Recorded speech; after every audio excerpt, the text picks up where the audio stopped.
Welcome to the party.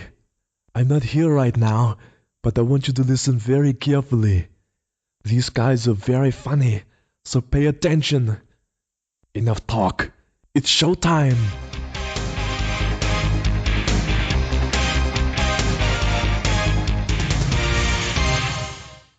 Hello and welcome to Bags of Action. My name's Steve, and for this episode, my co-host is Scott. Hello, can I call you Adrian for the rest of the episode? Probably not, be a bit uncomfortable if you did. Okay.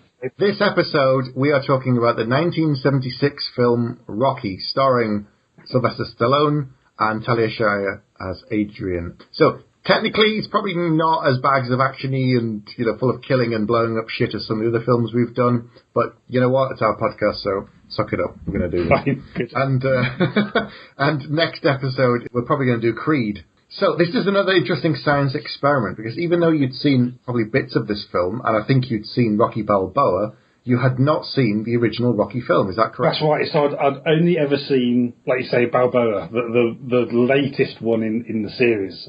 I'd never seen any of the others, but it's kind of like when I did Aliens with Pete, and he'd never seen Aliens before, I was kind of fascinated about because even though you've not seen it, you're kind of culturally aware that it's out there. Yes. So this week, I've watched all of the Rockies. I didn't watch 6, actually. I watched 1 to 5 in the space of a week. Right. And also, so we're going to concentrate on talking about Rocky, aren't we? I'm just itching to talk just a little bit about the others as well when we get. Yeah, we'll definitely do that. But what I did is I wrote out, because I thought this was an invaluable opportunity, so I made notes on what I thought Rocky 1 to 4 was going to be before I watched them. Right, interesting. So it's one of those things, like I say, because you're kind of aware of it. I was like, right, I'm going to write down what I think the film is going to be. And then that'll be the contrast. How close was I? What did I get right? What did I get wrong? So that's what I did before I started. I wrote down, right, this is what I think each of the films is. Okay. So what did you think this first origin film was going to be? Okay, so this is what I wrote. Some of which is right, some of which is wrong. So he's a boxer down on his luck, which is true. Kind of, some of these are sort of quite obvious statements. So he's boxed down on that, true. So he's not been very successful, kind of true. He's got a family and a young child, completely wrong on that. That's kind of Rocky 2, isn't it? So totally wrong on that. And then something else that I wrote is, in order to make ends meet, he works nights in a meat packing plant, which is wrong. He doesn't do that, but I can kind of see where that came from, because he trains in a meat packing plant, doesn't he? A little bit. Yes. So I must have seen a clip of him punching joints of pork and stuff like that. And in my head, that was like he's moonlighting in a meat packing plant. So he manages to get a shot at a major fight somehow. And realises this could be the path to his dreams. He teams up with his old coach to train, which he kind of does. Kind of. So he's not really an old coach, but it's somebody that's always sort of passed Rocky over in the past, wasn't it? But, yeah. He makes it to the fight, nearly loses, but then comes out on top. So I reckon I'm about 50-50 on that. But the 50% that I got right was probably the obvious 50%, I guess. Right, okay. So, where shall we start? So this film was written by Stallone. And he really fought to be the star of it as well, didn't he? So I've got the special anniversary edition, the 25th one. And on that there's a lot of extras. One where there's an interview of him talking about that fact. And he said that he was a nobody. He hadn't really got any major parts at that point. He started writing just because he wanted to, and he was going for auditions, and it was whilst he was at an audition, he went for a part, they said, no, sorry, you're not quite right, and on the way out the door, he said, I don't know if it's of any interest, but I also write a bit, and they said, oh yeah, what have you been writing? So I've been writing this script about a boxer, and blah, blah, blah, and they said, oh yeah, well, come by, and we'll have a look at it, and he didn't know if they were being polite, or they actually meant it, but he went back and showed it to them, and that led the pathway to the film being picked up, and they kept offering him bigger and bigger sums of money to buy the script, but he kept saying, I think I want to be in it. I think, if it goes completely wrong, then fair enough, but this could be my shot. And they were looking at Burt Reynolds, they were looking at James Caan and Robert Redford for the part, a whole bunch of really big, well-established names. But he fought for the part, and eventually he got it. Yeah, and good going to him, because so it cost $1 million to make. Yes. And it made back $225 million, probably even more by now. So it's definitely a gamble that paid off for everybody. But it was, it says $1 million, and that sounds like a lot of money for then. But that was a very small budget, even for back then. And here's the thing, he's talking about the fact that they didn't have enough people to do a lot of things. So they brought in friends and family. So the dog in his film is his own dog. Mm-hmm. The ring announcer, the ring person is his dad. The street singer is his brother. There's family and friends all over in the crowds during the matches and all this kind of stuff, because they just didn't have it. And he said sometimes we'd do one take and that was it. That was all we had. You just had to move on. And because they didn't have time, they didn't have the money for it. And so it was shot in something like 28 days or something. And one of the things that I did expect when I was watching it is that it's not, as a genre, it almost, as a set of movies, it almost becomes a parody of itself at one point. But the very first movie is very well considered. It's by no means an over-the-top sports movie. It's a real character piece, isn't it? Yes. It's not this sort of crazy over-the-top film. So maybe let's just talk. Shall we talk a little bit about Rocky and who he is at the beginning of the movie, and then perhaps maybe just go through a little bit, because he's definitely. And this is going to sound like an insult, but it's not. He's really childlike, isn't he? Yeah. He's this huge boxer, but he kind of has this sort of childlike wisdom to him. So he's a real proper boxer in the ring, but he's actually just outside of that. He's like a real gentle personality. Well, he talks about his parents, which I'd forgotten from the last time I watched it. There's a moment in the film where he's looking in the mirror, and at one side there's a picture of his parents. On the other side there's a picture of this boy, and I kept thinking, that's him, isn't it? Was it something else or someone else? And later on he says, his father said to him, you haven't got much, in the way of brains, so you're better off developing your body, which is what he did. And of course that comes back later when something that Talia Shire's character Adrian says to him.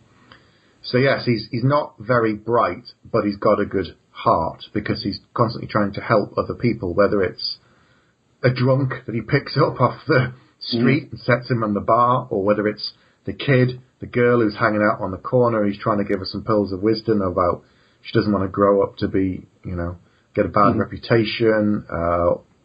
So yes, he's not exactly a rocket scientist, but he knows it, and he knows what he can and can't do. Yeah, and even he's even working, during the day when he's not boxing, he's working for a loan shark as sort of the muscle. But the only bit of that we see is he's told there to go and break this guy's fingers in order to teach him a lesson, but he's just too nice to do it. So he lets him off, and then he tries to think. He says, well, I was thinking, if I break his thumb, then he can't work, and he can't get you more money. And the guy's like, don't do the thinking. Yeah. Leave that to me. Next time I ask you to do something, just do something, because it gives me a bad reputation. Like, we're a charity. And so, even then, Rocky's trying to be kind to this guy, even though he's supposed to be beating him up to get money off him. And then the other thing, so one of the things I really like about the film is there's loads of little subtle things going on throughout the whole film. So one of my favourite things, actually we'll leave that because it's towards the end, but there's stuff where so Apollo Creed ends up fighting him, having no idea who Rocky is at all, and we'll get into why that happens. But there's a couple of things like drip throughout the film that are sort of the things that are going to kind of give him a chance against this person who really is completely out of his league. And one of the things that I mention over and over again is that he's a southpaw. So he leads with his left and not with his right. And he says that actually, in terms of fights, nobody wants to fight him because of that. Because they're not used to fighting southpaws, and obviously because Apollo Creed has got no idea who this is, he just basically randomly picks this guy out of the air. That he doesn't know that he's fighting a southpaw until the fight itself. And then the other thing that comes out, and that's how he wins the fight essentially at the end, is that he's really, really good at taking a beating. Like, that's kind of his speciality. And that happens in the other films as well. He can just basically exhaust the other guy by having the other guy just punch him until he's got no strength left, and then he can just go for it. He soaks up a lot of damage. He's very good at that. But he's a kind of down on his luck guy. He had a chance to become a real fighter, as Micky says, but he didn't take it, or he wasn't given the right opportunity to take it when he needed it about 10 years previous. Yeah, and so he's fighting in these like really, not back alley matches, but really, sort of street level, things happening in gyms and stuff like that. And one of the things that we see right towards the beginning is that he goes to his locker within the gym, and his bag's been moved onto the peg, which is like the first. That means he's not been sacked, but he's kind of like imminently about to be sacked because, nobody really wants to see him anymore. He's not that popular. The gym can't make money off of him fighting. Well, it's Micky. He doesn't want him there. Yeah. It's not even that he can't make money off him. It's that Micky decides who's going to be a contender and who's actually worth training and who's worth keeping at the gym. And he says to him, the guy puts his bag on Skid Row, and he says, well, this guy needs your locker, because he's got a real chance. And so Micky doesn't want him at the gym, essentially. That's kind of Micky's gentle way of saying, go and train somewhere else. I don't want you here. But yes, the very first thing we see at the start of the film is he has a fight with Spider Rico, and Spider headbutts him and, cuts him above the eye. And then the weird thing is, right after the fight, they're both just sat together in the changing room.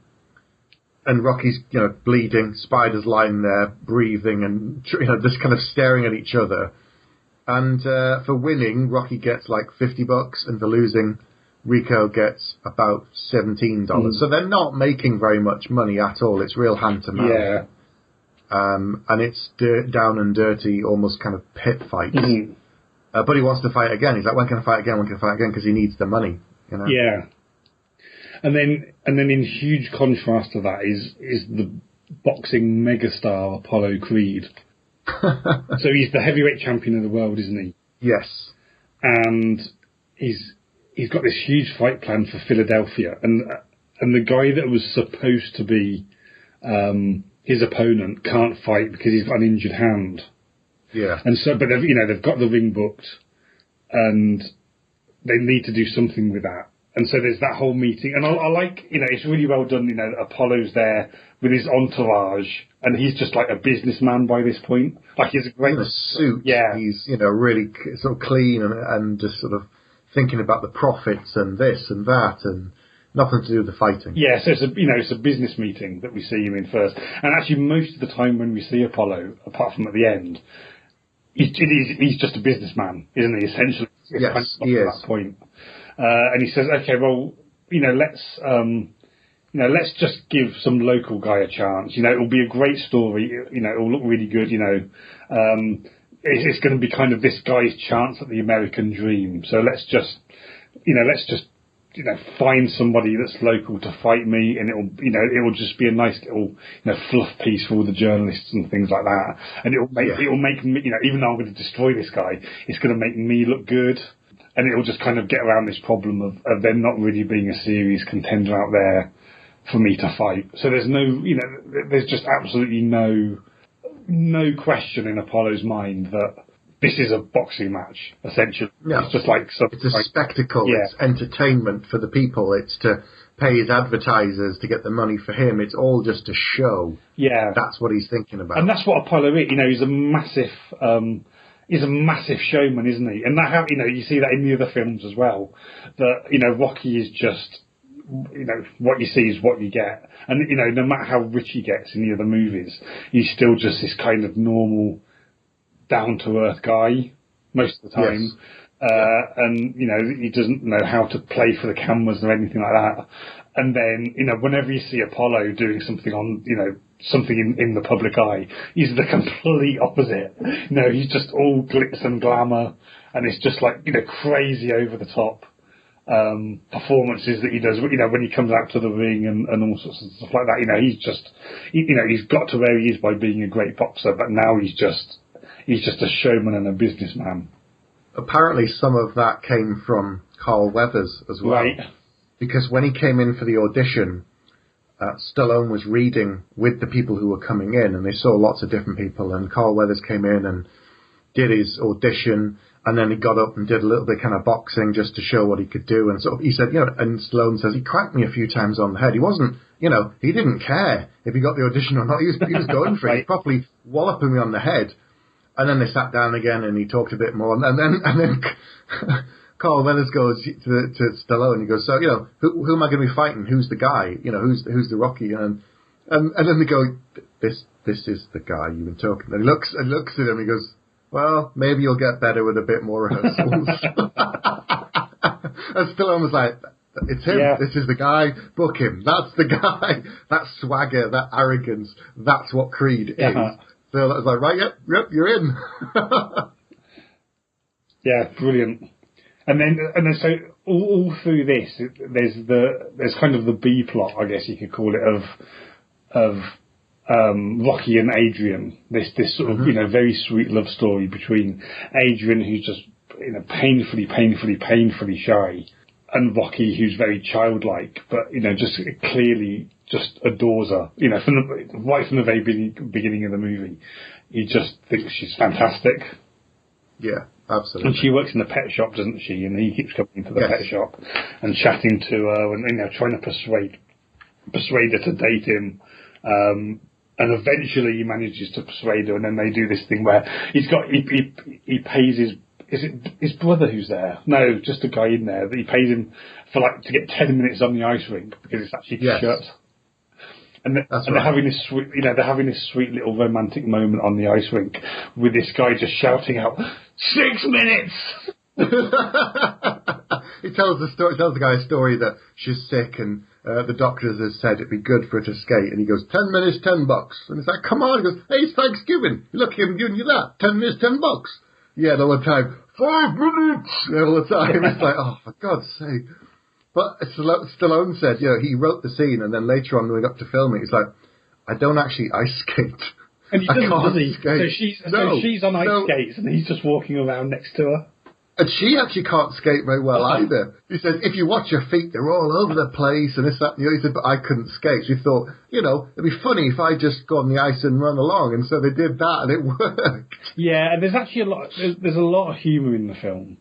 More than I was expecting. You know, there's lots of really nice little one-liners that are themselves funny, but are also kind of little character pieces as well, which is really nice. You know, it's a very, very well thought out movie in that regard. And I think, you know, there's lots of things as well that we think are kind of sports movie cliches now that I'm kind of thinking were probably invented in Rocky. I don't know if that's true, but, you know, things like the training montage and stuff like that. It came from 76. Yeah. I mean, there's so many things now we take for granted in certain sports-related films, in particular boxing films, or even action films now, where they have training montages, and it comes from something like this, where you see them getting ready. And the awful, awful thing that he does, that there again people have parodied so many times, which is he opens the fridge, puts on a glass on the top, and breaks eggs into the glass, and then drinks that. And the number of films you've seen, you know, comedy ones where they do it and then they're just sick, or they put more stuff in. And, you know, but it was this is what it was like. He had to build muscle, he had to build, you know, so lots of protein, lots of running, lots of, you know, training. And, you know, get up at 4 o'clock in the morning to go running through the streets of Philadelphia where it's empty and quiet and there's nobody around. And that's what he did. So it's funny because to begin with, he's this nobody who's not going anywhere, who's training because He wants to, and he fights because he needs the money, not because he thinks he's actually going to progress and become a champion of any time. So when the information first comes through, it's a bit muddled. The guy who gives him, actually it's Micky who gives him the card and sort of says, this guy, says he wants to go and see Creed, and he thinks it's just to spar with Apollo, it's just to practice. But then when he gets there, the promoter guy says, no, I don't think you understand. This is for a chance at the world heavyweight champion. And he says no. I've forgotten this, but he says no to the guy. He says, I'm happy to train with him. I'm happy to do that, but I don't want to fight him for real. And the guy sort of talks him around and sort of says, it'll be good, and, it'll be a great opportunity, and blah, blah, blah. And eventually he sort of says, yeah, okay. But you can tell that he's afraid, and he doesn't really want to do it. He's just kind of been led into it. There again, He's not that bright. And they've sort of shown him something interesting and told him something that he wants to hear, but he's still afraid. Yeah, and that's when Burgess Meredith comes in as the trainer who sort of previously overlooked him as somebody that wasn't kind of worth dealing with, and he more or less, he has to go to him and kind of plead with him, doesn't he, to say, I really need your help this time, and that's when we start to get the montages and the running up the steps and everything like that. Well, it's Micky goes to him. Oh yeah, sorry, yeah. So Micky goes to his flat, his apartment. He's never been there before, and it's a hellhole. It is a shithole. And he goes there, and Micky's trying to show that, he used to be a great fighter himself, and he's got all this experience and all this knowledge, and he had all these terrible things happen to him when he was first becoming a fighter. And he says, why? Because he didn't have a manager, and you need help. You need someone there to look after you. And Rocky's really angry, but he's not showing it. He's just kind of ignoring what Mick's saying, because... And then eventually Micky gets around to saying, look, I want to be your manager. And Rocky just sort of says, I don't need your help. The fight's already set. What can you give me? And he goes into the bathroom just to kind of get away from Micky, and Micky leaves. And then Rocky kind of starts getting angry. He then starts shouting and saying, well, where were you? I needed you 6 years ago. You said I wasn't good enough. And now you come around just because I've got money and a chance and an opportunity. And suddenly you want me, to be my manager. And he's right to a degree that, just because, Micky thinks he can help him. Rocky's, I think, justifiably angry that why now? Why didn't you come and, try and get me years ago or train me years ago? And but eventually he goes back after Micky, and his anger doesn't last very long. He sort of gets angry quickly, and then goes out in the street afterwards and says, shakes Micky's hand, but you don't hear what they're saying. And Micky agrees to train him, and that's it, to be his manager. Yes, and then that's when we sort of start to get into montage territory, don't we? Yes, we then see him doing the running, doing the drinking of eggs, doing the one-on push-ups, all of the training, and he's going to eat lightning and crap thunder. Yeah. That's what Mick says. And then, so then we have sort of, it then takes us to the night before the fight, doesn't it? When we have Rocky walking through the empty auditorium, and sort of beginning to realise the magnitude of what it is he's taken on. He's used to fighting, in these gyms with a couple of dozen people, watching and betting on it, and now all of a sudden he's in this absolutely gigantic theatre with thousands and thousands of seats surrounding the ring, and he's just there in this completely empty arena the night before, just kind of realising the size of the thing that he's suddenly taken on. But there's a very telling moment in that thing where he stood looking at the ring and looking around the kind of the stadium, where he looks at the poster. I know what you're going to say, because this is one of my favourite bits of the movie. But it's just so telling, though. He looks at the poster of Creed, the giant kind of thing. He looks at the picture of him, and the promoter guy comes by and says, "Oh, what are you doing here? Can't you sleep? It's late." And he goes, "Yeah, I was just looking." He goes, "Hey, that the poster's wrong. He goes, why? He goes, I'm going to be wearing white trunks with a red stripe, and they're showing me with red trunks with a white stripe. And the guy kind of says, it doesn't really matter. Yeah, exactly. And yeah. It's that total dismissal of, even though you're in the ring, even though you're a part of this, even though you're going to be fighting, it doesn't really matter because no one really cares. Nobody's going to be looking at you. No, it's just you're a small cog in a very big machine, and the fight's going to happen, Creed's going to win, it's all going to go as planned, and it doesn't matter. They'll burn that and get rid of that thing, and no one will ever remember you, and that's kind of it. So, off you go. And one of the wonderful things about that is I was looking at stuff on Rocky today, and apparently that was never meant to be in there. It was an error by the prop department where they painted the poster wrong. And they put that scene in order to essentially explain away the continuity error that they had. But it's actually one of the best bits of the film. But, it just tells you so much. Like you say, you said, it doesn't really matter, does it? By tomorrow, nobody will know. Nobody will remember who you are. So, what are you going to do? And it's great, especially the night before he has the hardest fight of his life, and then just to be kind of dismissed like that, it's just a wonderful, just a wonderful sort of pre-battle thing where just so dismissive of him and his chances, and actually so dismissive of just what his role is in the whole thing.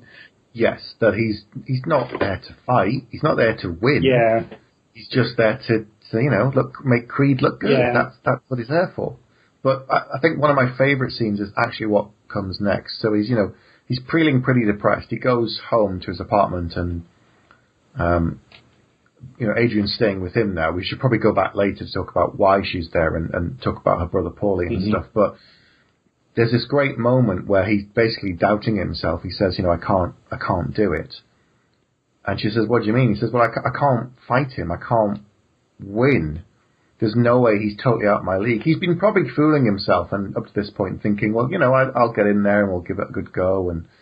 But now he suddenly realizes all of what Micky's been saying is true. That all of the guys he's been fighting are bums, and he has been squandering his potential. And perhaps if he'd trained harder and longer and not been, an enforcer, he could have had a proper chance with years of training, as opposed to he's only had about 6 weeks of hard training. And he just kind of accepts that, okay, I'm not going to win. This guy's probably going to break my head open, but I'd like to go the distance. I'd like for people to look back and say, he didn't win, but hey, he went the distance with a champ, and nobody's ever gone the distance with Creed, and that's all he wants. He doesn't want to win because he can't win. He knows he can't, but it doesn't really matter if I win or lose. All I want to do is go the distance with Creed. Yeah.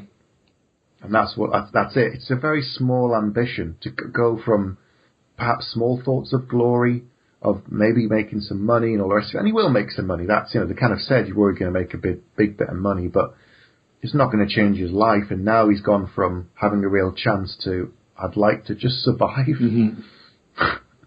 Just quite a shift, and it's just a very touching but very powerful scene with him and Adrian. And that's sort of what characterises the whole movie to me. It is just a whole bunch of really, really nice character pieces that tells you a lot about who these people are. Whereas not so much in the other film, but definitely in the first film, Apollo is just a cartoon character essentially, in comparison to everybody else. And he gets a lot more fleshed out in the other movies, but in that first film, he's just the big bad, and he is this huge, larger than life character. But all the people that we see in Rocky's life are really, really well drawn out. Through all these really, it's such a well thought out script, and it actually really surprised me at how well constructed the script was, and how good all of the performances were. Because it's really moving, isn't it? It's a really moving film, and and having seen so many films, to actually get to the end of when you actually get to the boxing match and be genuinely rooting for him, is a really big achievement, I think.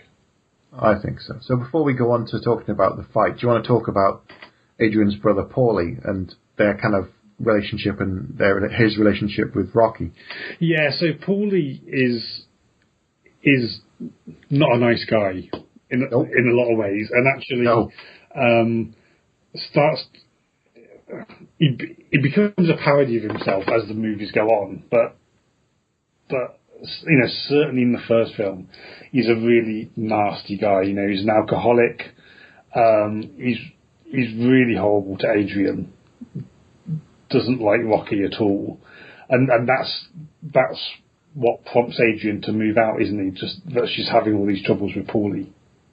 Well, so Rocky eventually starts going out with her and dating her, and then he's hanging out at the house. And all along, Paulie's been sort of seeing it as a favour, like he's giving his sister to Rock, and in return, he wants something. He wants a better job. He wants Rocky to say something to the loan shark, the guy that he's working for, to get him a better job. He says, I don't mind breaking bones and collecting money. I'd like that, because he wants to get out of the meatpacking plant where it's cold and his hands are always, he's got some problems with his hands, and he doesn't want to be there. And so he starts to feel jealous because Rocky suddenly gets this chance at the title. He's getting, some money. He's got his sister. She seems happy, and he's exactly the same.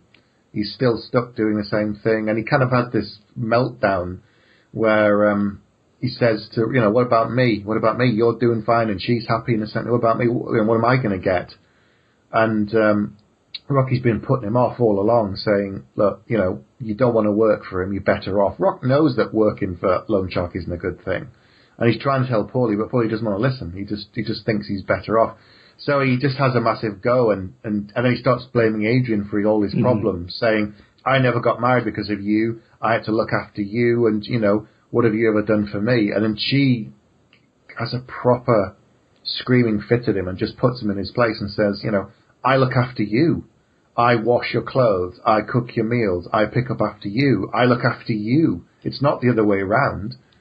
And then she says to Rocky, do you want a roommate? So she moves out because she can't stand her brother anymore. And that's why she's there. But, he's trying in his own way, a very awful way, to try and help himself. And at one point he gets a film crew in to the meatpacking plant, and Rocky's not happy with him at first, but he just sort of grabs him and shakes him and just says, oh, what am I going to do with you? In a joking fashion. So they've got this strange relationship. But I like the fact that it's not clear-cut.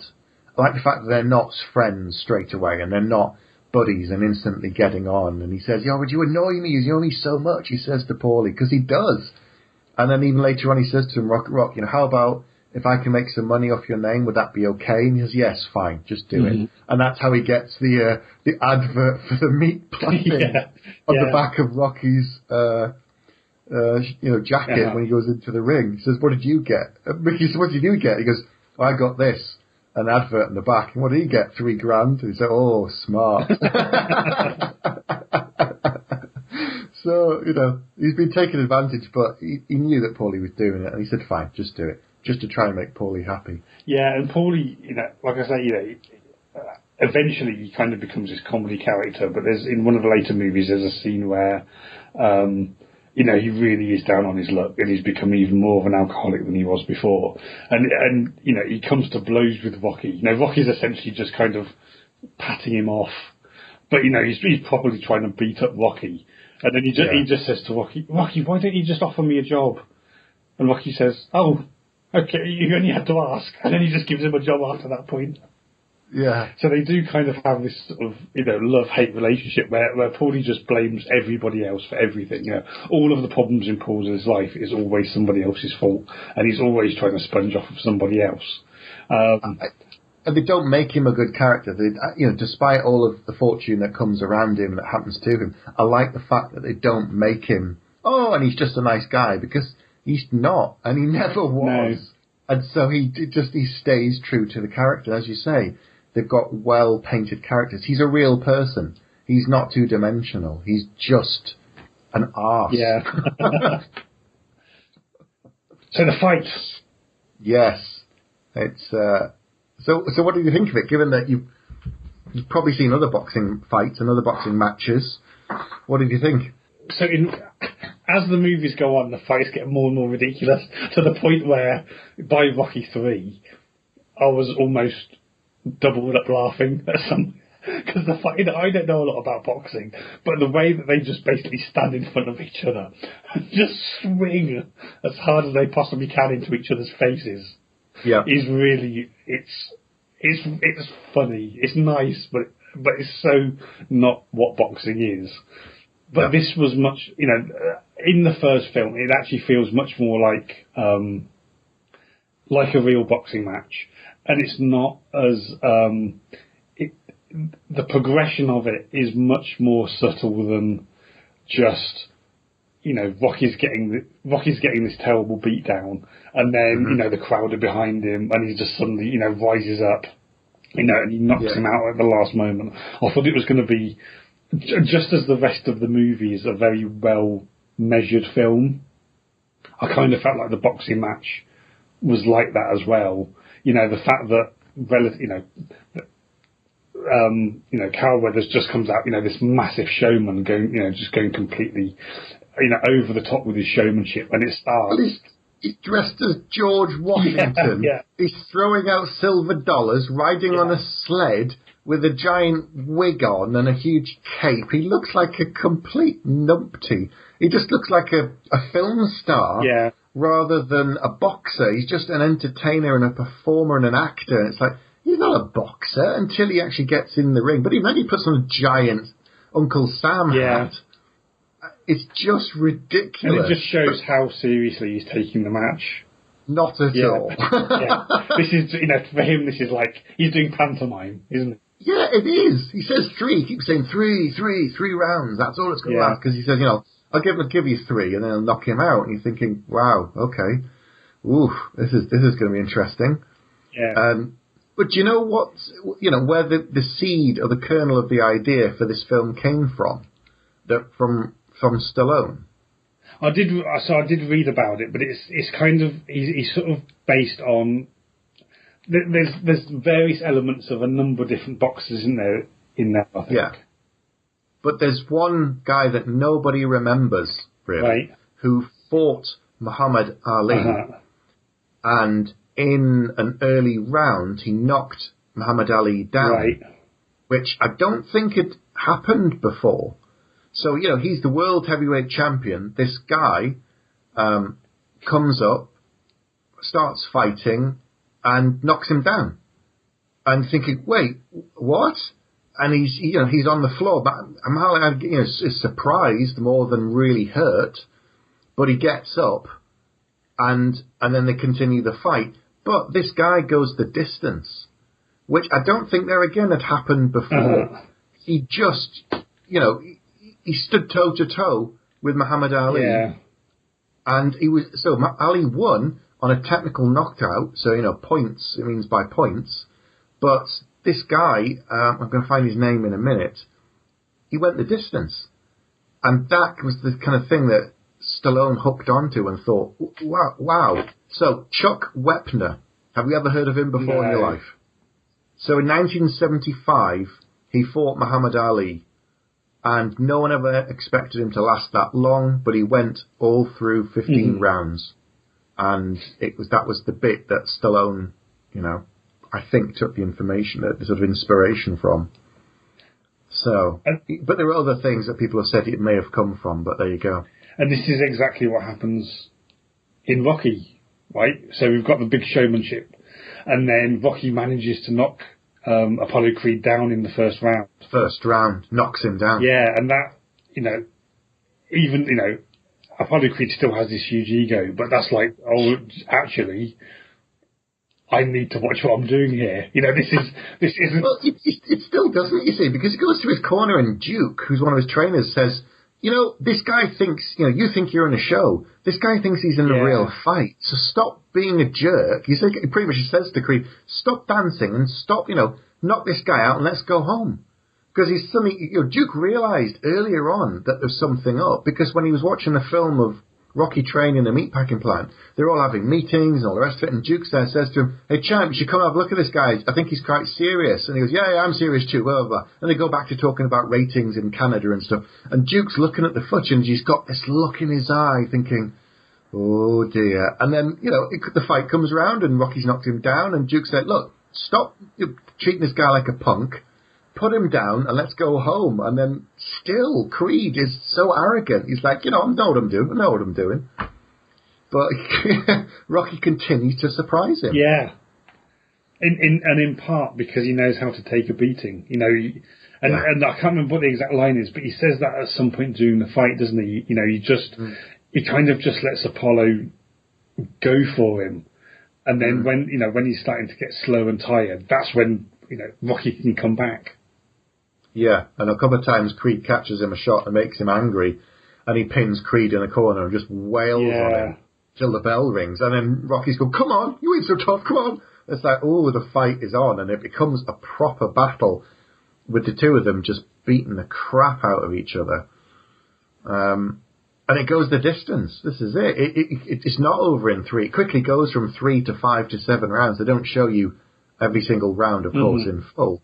But you can see they're getting more and more swollen and more tired and just really messed up from 15 rounds of beating the crap out of each other. Yeah, and it's not, and it's very, I'm not having seen the film before, we know that Rocky's going to win, but it's really, they do such a good job. It's easy to forget that that Rocky's going to win, if you know what I mean. Like, you can. But he doesn't, of course. He doesn't win. Oh yeah, sorry, yeah. Yeah, the whole thing was he never actually wanted to win. He never thought he could win. All he wanted to do was go the distance, and he does, because they're calling out the split decision, and Creed's celebrating because it's 2-1 in his favour by quite a bit. But it doesn't matter, because and they're all asking him in the ring, asking Rocky, is there going to be a rematch? And he's like, I don't care, I don't know. And he doesn't want anything. The only thing he wants is that at that moment is Adrian. Nothing else in the world matters to him. Yeah, and that's a really, because it starts out that she's not even in the audience at all, is she? Because she doesn't want to watch him get beaten up. She can't. And understandably so. But she just doesn't want to see him go through this, especially because nobody's expecting him anything to happen other than to have the crap beaten out of him. And then she comes in relatively close towards the end. I think in the final few rounds she sort of shows up, and then and that's the really sweet thing. All he's interested in at the end is just her, which is where you get a scene that I must have seen somewhere before, because it was familiar to me, where everybody's everybody wants a piece of Rocky, everybody's trying to interview him, and he's just shouting out Adrian, and just that's all he really cares about at the end. Yeah, and there's that wonderful moment where, right at the very end, he tells her that she loves him, and she tells him that he loves her, and he's just embracing her, and it freezes, and the music swells, and that's it, and it just ends on that image of the two of them in the ring. There's everything else going on, none of it matters. Then, even though he said, he didn't feel like he was part of it, and he realised he was just a small cog in the machine, that's all still continuing without him there now. But in that moment, he's celebrating his great victory in that he did it. He went the distance, and he's with the woman that he loves, and that's the only thing that matters in the world. Yeah. And that's where the film ends, and rightly so, because it peaks. And anything after that will only be downhill. And so when Stallone originally did it, they filmed it, and he said they had them walking out of the arena hand in hand, and on the poster for the first film is one of the last frames. It's the two of them. But he thought, well, he's kind of already peaked earlier, and now that's all kind of downhill. So they brought the ending back to where it just ends in the ring. Yeah, and he's and even though Creed wins on the split decision, effectively Rocky has won, in the sense that nobody expected him to go the distance. It's Rocky. He gets Adrian. He gets whatever he wanted. And Creed has been massively taken down a peg by a long way. Because he says there's going to be no rematch. Yeah. He says it straight away. But see, the thing is, I know we'll talk about the other films, but at the time, franchise and film franchise, there was never going to be any more. It was such a long shot, this film. He was such a dark horse, and nobody knew Stallone. It was such a small budget, relatively. It was filmed really quickly. They were making stuff up as they went along. There were cock-ups, and they had to change the script. So many accidents that could have derailed it. And even when it started to get, fan approval, there was a screening that he went to that could have been an absolute train wreck. And to begin with, he thought it was. He went into the room, and there's all these editors and all these famous film reviewers and everything. And throughout the film, he said they weren't laughing at the right moments. It was pretty much silent. They didn't say anything. And at the end, they all just filed out. And he thought, oh, God, I just thought we were getting somewhere. And nothing. And this is it. And he was absolutely mortified and thought, well, I've got some money off this. I learned to live with relative poverty. I can cope. I can try something else. And he walks down the stairs, gets to the bottom, and they're all stood there. Everyone from the audience, and they all applaud. Wow. And he thought, wait, they hate it. And then he gets there, and that's it. So they didn't laugh, they didn't cheer during the film, nothing. And then right at the very end, when they're waiting for him in the auditorium of the theatre. And at that moment he thought, okay, maybe now we've got something. So. Brilliant film. Such a great film. Enough with the yakety yak. What is your score? So before we talk about the sequel and the rest of the franchise, let's give it a score. What would you rate Rocky? So what did you think of it, in summary, and what would you rate it? So I really thought it was a great film. So I think in some ways I enjoyed the other films a little bit more, just because they were so crazy and over the top. But if you take this as just actually a serious, just a dramatic character study kind of film, I thought it was absolutely brilliant. In terms of rating it, I'm a little bit torn here, because if you were to ask me if we were just doing a straight review of the film and you wanted me to score it, I'd say 5 out of 5, no problem. Right. But because this is bags of action, and I kind of feel like the criteria for a bag of action is slightly different. Well, that's up to you. It's up to us, really, I guess. So, because this isn't an action film, I don't think anybody would consider this an action film. No. So, in terms of actually bags of action, I'm going to give it a 4, but I'm going to rate the film as a 5, if that's acceptable. Yeah, okay. Because the action that is in there is great. The last 10 or 15 minutes of the film is just really good, great action. But up until that point, there's no action. So, yeah. But still top marks for the film. Okay. I'm actually also going to give it 4 bags. Okay. I think, having rewatched this and thinking about the other films, and we'll come on to them, I think this is a great character study. I think it's very sweet. It's very naive in some ways, but that was how it was. It was so long ago that a lot of what people take for granted now, and cliches and stereotypes and things that they parody, came from this. And it was written on a shoestring, and written by nobody, and all of these things. If you think about it, at the time of when it came out, it was a quite a miracle, quite a bit of lightning in a bottle. So for that reason, I'm going to give it 4 bags as Brilliant. well. So, what do you think of the other films now that you've gone through? I'm itching to talk about them. Go on. So I won't summarise what I was predicting was going to happen in Rocky 2. Because it's not all that exciting. And I was probably the most wrong with what was happening in Rocky 2 compared to right. But one of the things that I was expecting is that Rocky 2 was going to pick up like 3 years later or something like that.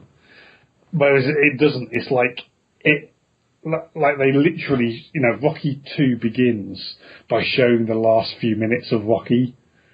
And then it just goes straight from there, which I thought was really great. I wasn't expecting that to happen. But kind of, if you put yourself in the shoes of people that were watching this in the 70s, probably the last time they got to see the end of Rocky was when it was out at the cinema. Because, no DVD videos and Blu-rays and things like that back in the day. And it probably hadn't been on TV or anything like that. So anybody going to see this film because they loved Rocky probably hadn't seen Rocky since they saw it at the cinema. So actually you seeing the end of the fight at the beginning of Rocky 2, I thought was really great because it gets you straight into the film. And then, how long has it been since you've seen Rocky 2? A while, but I remember most of it very well. So then the thing that we see at the beginning is, them both being taken out in wheelchairs because they're so badly battered. Like Carl Weathers just wants to go straight back at it again, doesn't he? They're kind of almost like sparring in wheelchairs. It's like, oh, take you out. Yeah. Oh, God. It was like, that was a fluke. He's like, any time, let's do it right here, right now. He's just so mortified that Rocky lasted the distance. And in Carl Weathers' mind, he didn't win that fight. There's nothing about his behaviour that says, I was just victorious in this battle. It's like, no, we need to go at this again. I've got a real serious problem with you now. And then, there's lots of nice things about, all Rocky wants to do is kind of hang out with Adrian and they get married and all sorts of stuff like that. But there's people wanting to do endorsements for stupid aftershave commercials and things like that. And he can't read the cards particularly well because he can't read particularly well. And, he can't emote in the way that they want him to emote. And he's just fed up with it. And he kind of just wants to go back to his own life. But they just have this, it all culminates in this great rematch where Carl Weathers is determined to do it right this time. He's going to show him a lesson. Yeah, he's not. He's going to take it more seriously, and he's not going to get away with it a second time. No, he says it was a fluke. He keeps saying it was a fluke. It was a fluke the first time. Because he wasn't ready. He wasn't prepped. Didn't think it was real. It was a real fight. It's like, nope, it's a real fight. It was then, and it is now. And so they have the rematch that they said they never would. Mm-hmm. And Rocky wins. Rocky becomes the world heavyweight champion, beating Apollo Creed. Brilliant. Yeah. And then we come to Rocky 3. Yes. So I need to ask you a question about this. Go on. Because there's nothing in my... I loved it, by the way. Okay. There's nothing in my watching of Rocky 3 that can convince me that Rocky isn't the bad guy in this movie. Go on. Because, why? So in this movie, Rocky is essentially Apollo Creed. In the sense that, Rocky is the defending champion. He's the heavyweight champion of the world. They do this really great montage at the beginning of it where, first of all, you see Rocky beating all of these people. So he defends his title 10 times. Yeah. But then it gets revealed that all of these 10 people were essentially ringers. They were just people that never had a chance. But he never knew that. But they were just lining them up against people that never had a chance for essentially business reasons. And then as this montage goes along, we stop seeing Rocky fighting and we see him doing aftershave commercials and commercials for this and commercials for that, and him just hanging out in his mansion having a good time, and at parties and with friends and things like that. And then it intersperses the Rocky montage of him, doing celebrity endorsements with Clubber Lang now as kind of the Rocky character. He's training by himself on not even on gym equipment, just on anything that you can find. And it's like, okay, the character of Rocky in this film is Clubber Lang, who's clearly very abrasive, but that's an understatement, isn't it? Very abrasive. Hey woman, you are a real man. You come with me. Yeah. Hey woman, he says to Adrian a lot, doesn't he? Yeah, but Rocky's he's been set up against a bunch of ringers. He announces his retirement, whereas the person that's the person that really wants it is Clubber Lang, who's training by himself. Mm-hmm. And we have this ridiculous scene where Rocky's become so commercial. He's training, they've got this big room in a hotel hired out, where outside the hotel it says, come and see where the heavyweight champion of the world trains every day. And then Paul is selling all this merchandise. And in between the scenes of Clubber Lang working out, we see, Rocky's sparring with somebody, and then somebody says, oh, can we get a photo? And they stop sparring and pose, and they take the photo, and then they carry on fighting. And it's just like he has become Apollo Creed. He has. He's just become the lazy businessman who isn't really interested in anything other than, making a bit of money. He's lost his passion. And then Clubber Lang is just the guy. He doesn't care about the money. He doesn't. There's a bit where he's about to go into the first fight, and the TV crew are trying to interview him. And we go into Rocky's dressing room, and he's surrounded by the press, and he's doing an interview. And Clubber Lang is just pacing up and down, completely. He doesn't even have a trainer or a manager or anything like that. He's just by himself, just pacing up and down. He's saying, "Look, I told you not to disturb me. Like, just get out." And he just wants to fight. He just wants to show that he's the best. And I was on his side. Like, I can't get my head around the fact that in that movie we're supposed to be rooting for Rocky, because Clubber Lang seems to me to be the good guy in all this. Well, he is and he isn't. I mean, he was. It's the final irony that all along Micky's been protecting him, setting him up with bombs because he knows that Rocky's gone soft. Clubber Lang, he says, he'll murder you in the ring. You won't be able to beat him. He knows that Rocky's.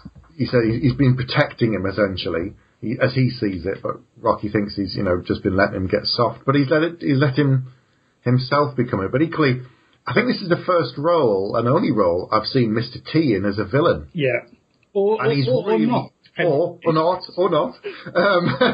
or an anti-hero. How about that? Yeah, because he's not the showman. But he's also the incredible fighter who's just a monster who's so good in the ring and so powerful and so dangerous.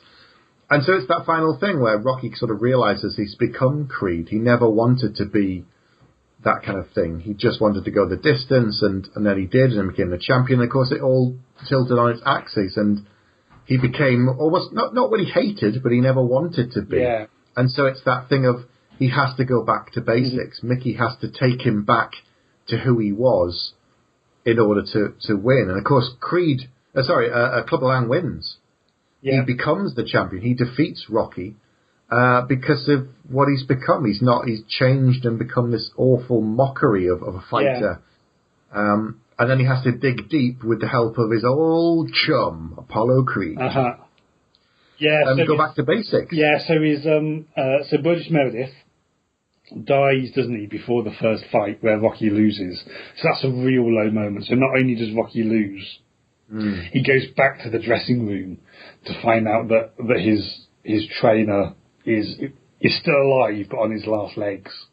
Yeah. And he essentially he doesn't really lie to his trainer, but he was like, so Rocky comes back and says, it was a knockout. And he's like, yeah, I knew you could do it, Rocky. And he never, corrects him. But then he sort of, dies. And so then Creed says, Creed comes to him and he's like, right, you need to get this guy. You need to get him for us. It's funny because Clubber Lang's been mocking Creed as well. Yeah. He's been saying, you're soft, and, you ain't this, and you ain't no champion, you never were. And he, Creed hates him. Yeah. He really hates him. They all hate him. And at that point, you're thinking, yeah, if he wasn't so abrasive, I probably would have liked Clubber Lang more, and I wouldn't have called him a villain, but he was. He was the villain to me. And so Creed is like, yeah, you need to come back to my gym back home. And we'll show, because he says to Rocky, you can take a beating, but you're not a technical fighter, and we need to we need to get you to that level. We need to actually turn you into a proper boxer. And he does, and the good guy loses in my mind at the end. So this is the movie where the boxing, the fighting was making me laugh. Right. Because it's they're not, he's called Clubber Lang, and it's a perfect name for him, because they're essentially just, and the bell goes, and they just run out of the corners, just clubbing each other with their fists, essentially. It's so over the top. And it's all the sound effects, every time they punch each other, it's like a gunshot almost. Mm-hmm. And it's really, in the context of it suddenly becoming this massive, fun, larger-than-life version of itself, this sort of hyper-real version of Rocky. It really works, and it's really high energy and it's really good fun, but it's not what anybody would recognise as boxing. I know nothing about boxing, but I knew that this was just like, they would, every single one of those punches, if they connected like they were connecting, they would kill the other person. And they were just like smacking each other around the face constantly with these things. It was brilliant. So there we come to Rocky IV. Oh, yes. So starring Bridget Nielsen and Dolph Lundgren. I must break you. I must break you. He's hitting like hitting a piece of iron. He says at one point, I think. So let me tell you what the notes that I wrote about Rocky IV before I'd seen any of them, because I think I did quite well actually. So Dolph Lundgren, and in brackets I wrote Ivan Drago ? So I knew it was Ivan Drago. Picked that up from somewhere, but I wasn't 100% sure. Then Russian, trained in a government program, which he kind of was. But you even have the Mikhail Gorbachev lookalike at the end. Yeah, it's brilliant. Uses super high-tech training techniques, which is correct. Yeah. Uses I don't know how I remember this from. I must have seen the clip at some point. Uses a punch measurer and has the hardest punch in the world, which is true. It's like 4 times heavier than the next best heavyweight boxer. And then I was just like, not sure of the overall plot, but fighting is just going to be nuts. And it really was. And this is when, so the movie has now turned into more or less one long montage, because there's a bit. There's a montage at the beginning. There's the bit where they fly to Russia. There's a flying to Russia montage. And it's just a series of montages connected together. The thing that totally took me by surprise, that I wasn't expecting at all, is that he fights Apollo Creed first. Yeah. But as soon as because Ivan Drago's like, I want to fight Rocky. Rocky. I want to show. Because he's never actually had a fight before, has he, Ivan Drago? He's just trained and trained and trained. And he's coming out from behind the Iron Curtain to show how great Russia is. Yes. And he's like, I want to fight Rocky Balboa. But Apollo decides to step in first. And the second Apollo announces that he's going to fight Ivan Drago, you just know he's toast. You now know that Apollo Creed's role is to get killed by Ivan Drago in order to give Rocky a grudge against him. Well, I thought, when the first time I saw it, I thought he was just going to lose badly. Right. I didn't realise that Ivan Drago, spoilers for those who haven't seen the 1985 film, would actually kill him. When it happened at the time, it was pretty shocking. I thought Creed would lose, and then that would upset Rocky, or maybe he'd cripple him, and that would. But no, he actually killed him. No, the real shocker. As soon as Apollo said he was going to fight Ivan Drago, I knew he had to die. And I was surprised. I just imagined, because it was the first time that we see Ivan Drago fight. In my head, I was just imagining that the bell was going to go, and they were going to come out, and Ivan was just going to punch Apollo Creed in the face, and that was going to be it. That was going to be it. Almost. Yeah, because he just batters him, doesn't he? But the thing that's great about it is that, Apollo, because Rocky, they switch roles, because Rocky is the trainer then, and Rocky is like the person that's in charge of potentially stopping the fight. And that's really dramatic, because it kind of looks like, Apollo just he just wants to go out fighting, and he just says to Rocky, don't stop the fight. Well, I don't care. If you stop the fight, that's our friendship over. Because they've become really good friends at that point. They've become really good friends via a montage in the previous film, I should point out. Yeah. But they're really good friends at that point. And he's like, whatever you do, for our friendship, don't throw in the towel. And then everybody else is saying to Rocky, throw in the towel. You need to end this. He's going to get killed. And Apollo's wife is in the audience. And Rocky knows that Rocky's desperate to end the fight because he knows Apollo's in serious trouble. But for the sake of the friendship, he doesn't do it. And that is a really dramatic moment. It comes 5 minutes after Apollo doing a dance scene with James Brown.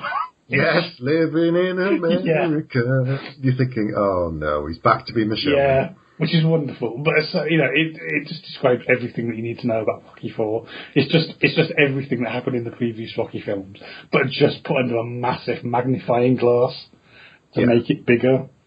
But there's the great bit where Creed has died and Rocky goes back to basics training in the snow. Yeah, so he's in Russia. Oh, come on! So he's in Russia. He goes to Russia in order to fight Drago, and then they're just somewhere in they're in the he goes to the most inhospitable part of Russia, so he can train. So so you get the training montage in the snow, where you everything that Rocky does, you see Drago do, but Drago's doing it in a completely sterile lab environment. Yeah, which is like a really nice contrast. And then and there's that great line, isn't there? When Creed goes down and then the fight's over, and you don't know whether he's dead or not, and they're interviewing Drago, and Drago just goes, "If he dies, he dies. He doesn't really care. He's like, nope, that's what I came in to do, just to destroy him. If he dies, he dies." And it's so much fun. Hearts on Fire. I have to say, I liked it in kind of a cheesy 80s way. It worked for the awesome, awesome tune, awesome. So here's the weird thing. I just because I'm looking on Wiki now so Rocky 4 for 24 years remained the highest grossing sports movie. Right. 24 years. So it earned over 300 million at the box office in 1985. Wow. So it was only overtaken by The Blind Side, which was a film in 2009 with Sandra Bullock about American football, of all things. So, right, briefly, Rocky 5. It's just dreadful. It just... having watched, having seen all of these films this week,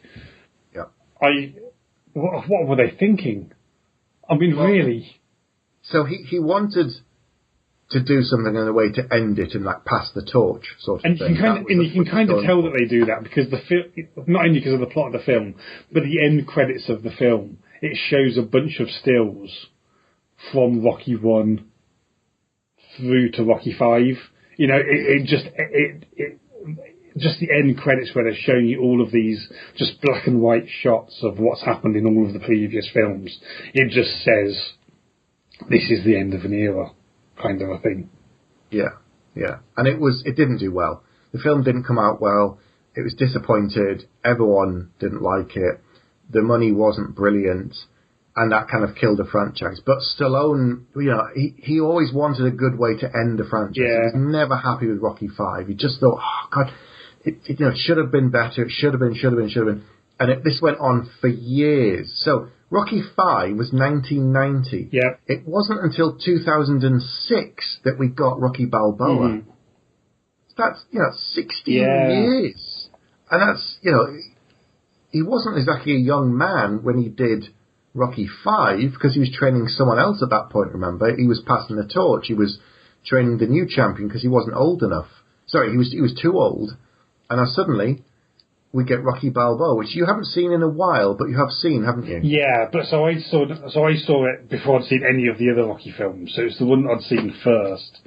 So I'm very interested to hear what you think. So given now that you've seen from where it begins with Rocky, with his romance with Adrian, his burgeoning weird friendship with Paulie, with Burgess Meredith as Micky, he's a guy who's come from nothing and mirrors in some way Stallone's career, who, rises to the top, has everything, it all goes sour, he goes away for a few years, and then he has a second wind, like Stallone, as it were, after the quiet 90s, and it all came back around, and then we got Rocky Balboa in 2006. So what did you think of that film now, having seen the rest? So I really liked Rocky Balboa, but it kind of to me didn't have all of the connections that I would now have if I watched it again, because I'd seen all of the previous films, and Rocky Balboa and The Wrestler came out at a very similar time, I think. They might have even come out in the same year. The Wrestler, the one with Mickey Rourke. Is it The Wrestler? Yeah.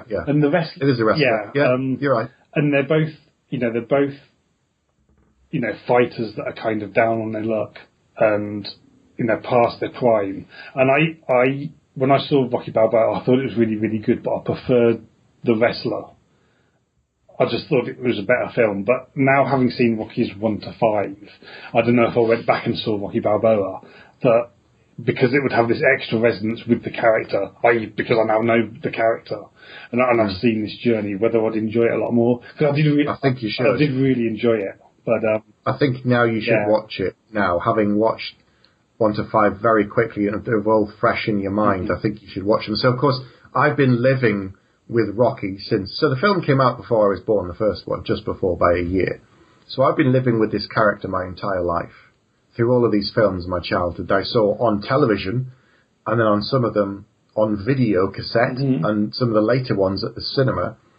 So when Rocky Balboa came out in 2006, I've been waiting for this film for the 16 years in the gap, after seeing 5 and being so disappointed by it, that when this film came out, it was absolutely amazing for me. It just really hit me like a bullet between the eyes.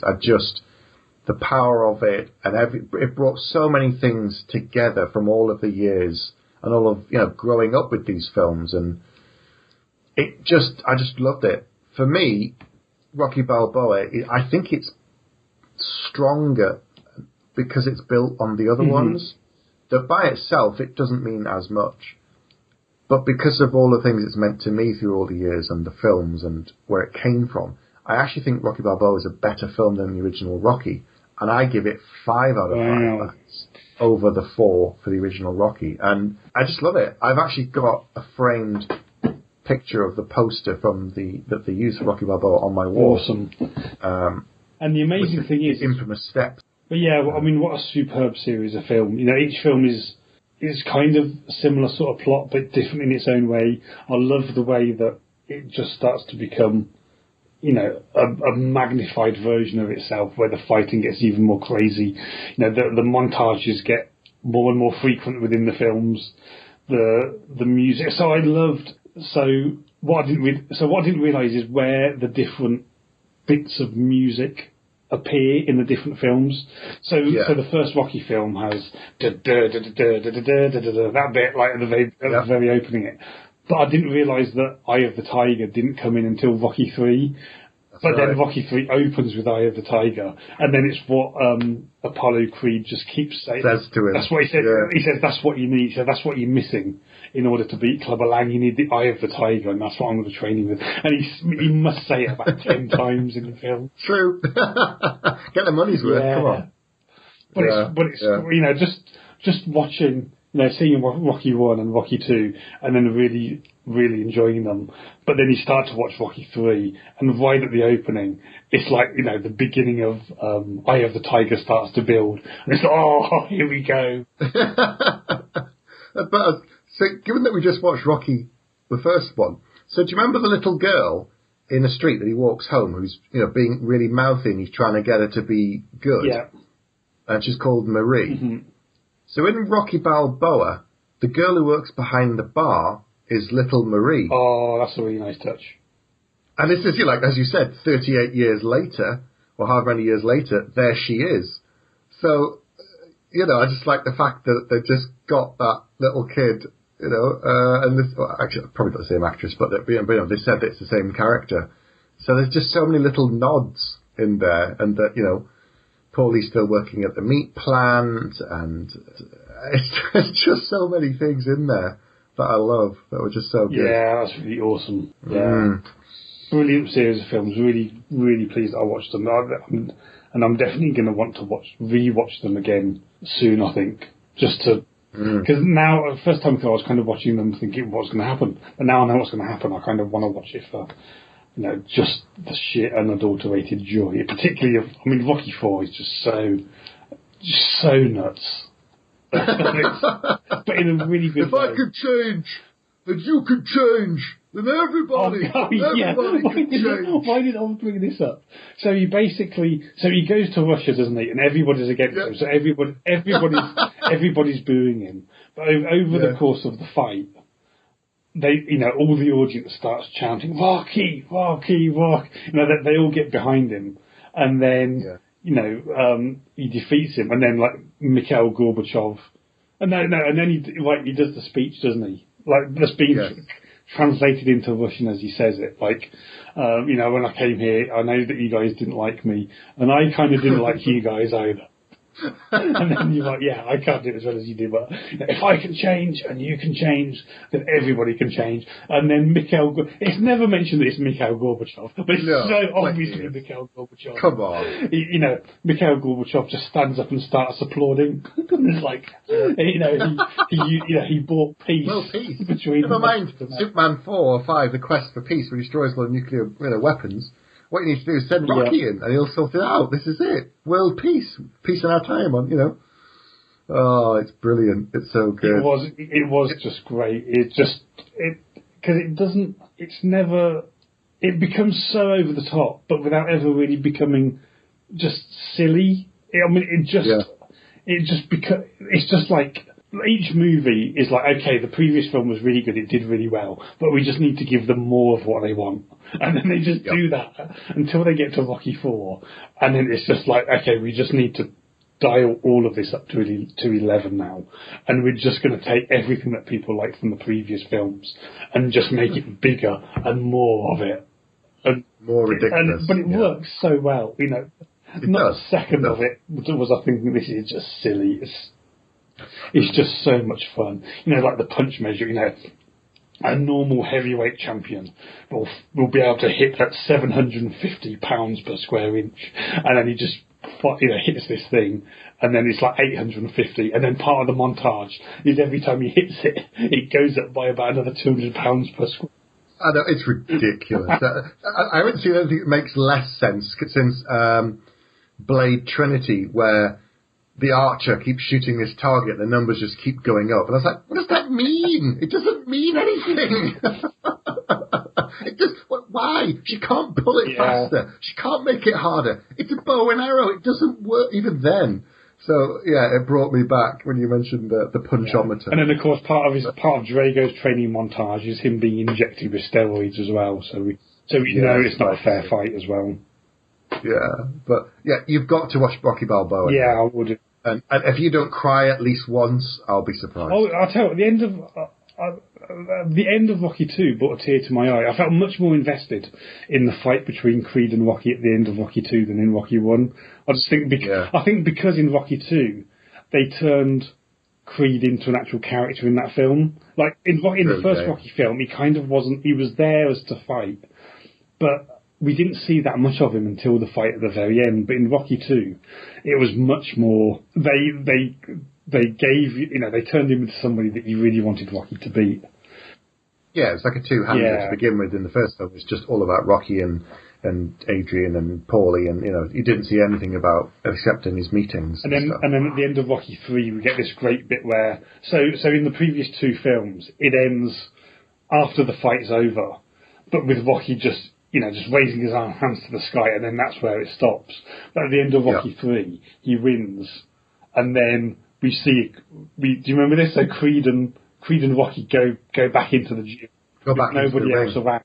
Ding ding. Yeah, because there's a real bell. And he's like, and Rocky says to him, "Oh, I thought you didn't bear any grudges about me beating you last time." Creed was like, "I lied." So they go into the ring, and they're joshing with each other, and he's like, "Hey, you move pretty good for an old man," and stuff like that. And there's it's just ring the bell, and he just goes ding ding. ding. And then they just come from the corners, and just as they're about to simultaneously hit each other, that's when it stops. So you never see the outcome of that. It's brilliant. And in the trailer for Creed, his son says, there's a rumour about a third fight between you and my dad. And I'm like, oh, come on! Yes, there was. Oh, I hope it's good. I really hope it's good. I've never seen a series of movies where essentially what they've done with each movie is they've just said, let's just take everything that people love from the last film and just make it bigger than what we did before. Yeah. And just the way it builds is superb. So good.